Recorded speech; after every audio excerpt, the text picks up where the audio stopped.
дар деҳаи зарбдори шаҳри Кӯлоб келини хонадонро барои даст доштан дар ҷинояти дуздӣ боздошт намуданд.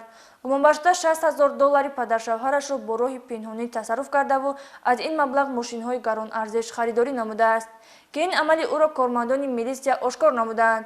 ҳамкорам Бунафша Боронова вобаста ба ин ҷиноят гузориш омода кардааст.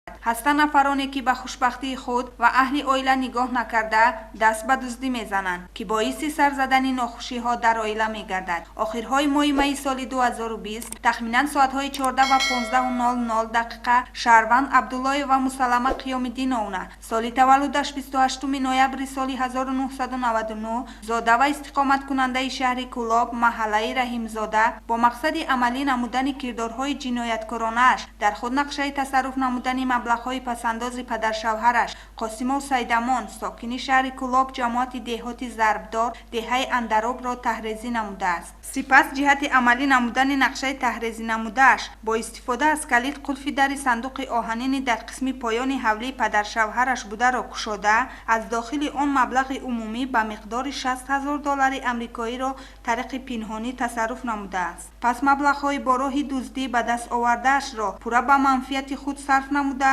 ҷиҳозҳои рӯзгорро харидорӣ намуда инчунин 2 автомашинаи гаронарзиши тамғаи Lexus ва Kia-ро харидорӣ намудааст ки дар натиҷа бо ин кирдораш ба падаршавҳараш Қосимов Сайдамон ҷамъ ба маблағи $60,000 амрикоӣ зарар ба миқдори махсусан калони моддӣ расонидааст. нисбати Абдуллоева Мусаллама Қиёмиддиновна бо аломатҳои таркиби ҷиноятӣ дар моддаи 244 қисми 4 банди б кодекси ҷиноятии ҷумҳурии Тоҷикистон парвандаи ҷиноятӣ оғоз карда шуда тафтишот дар ин самт идома дорад.